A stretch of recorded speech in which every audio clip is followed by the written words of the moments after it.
Here's how to learn a series on beam.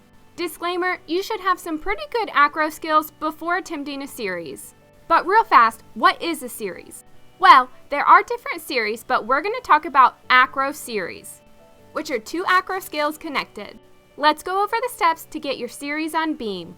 Step 1, make sure you learn the skills individually on beam, on high beam, on any beam, all the beams. Step 2, learn the series on a line. Once you have it on a line confidently, you can do it on a very low beam. This one is even wider than the normal beam. Step 3, handstand with a second skill on a low beam with mats. This is how you practice the entry into the second skill by combining it with a handstand. So basically, this is getting you used to the connection part of your series. Step 4, series on a low beam with mats on the side. You can even put more mats on the side so that it's even with the top of the beam. Step 5 is just like step 3, except take one mat away. So do your handstand and then your second skill. Step 6, do your series on a low beam with one less mat. Step 7 is to do your series on a low beam with no extra mats.